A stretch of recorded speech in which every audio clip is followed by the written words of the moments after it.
rise. You may trod me in the very dirt, but still like dust I rise. Does my sassiness upset you? Why are you beside me glue? 'Cause I walk like I've got oil wells pumping in my living room, just like moons and like suns, with the certainty of tides, just like hope springing high, still I rise.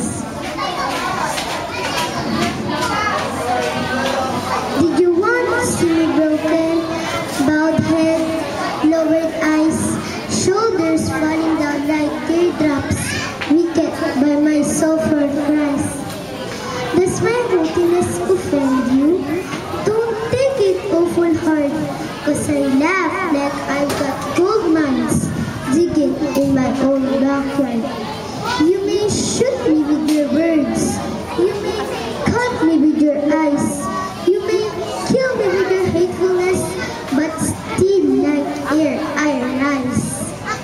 Does my sexiness upset you?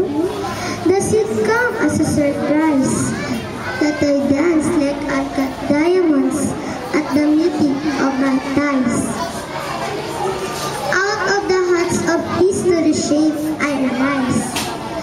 Up from past that's rooted in pain I rise. I am a black ocean, deeping and wide, welling and swelling I bear in the tide, leaving behind nights of terror and fear I rise. Into a daybreak that's wondrously clear I rise. Bringing the gift that my ancestors gave, I am the dream and the hope of the slave. I rise, I rise, I rise.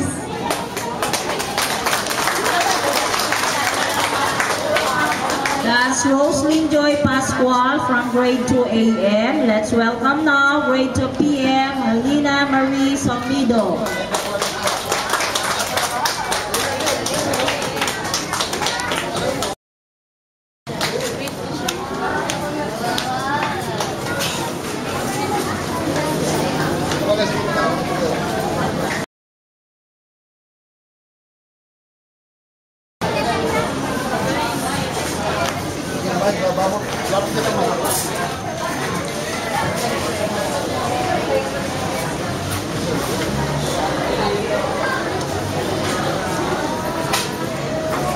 Things I love. These are the things I love to see in the morning sun. The pretty flowers on every tree, opening one by one. Green grass growing, no water running by, and bees and birdies all around low and high. There's little I can see, but oh, there's much to hear. The hum of busy buzzing bees and leaves that swing on the trees.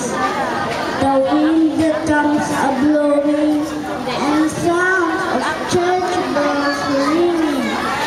But best of all, to hear sweet lullabies.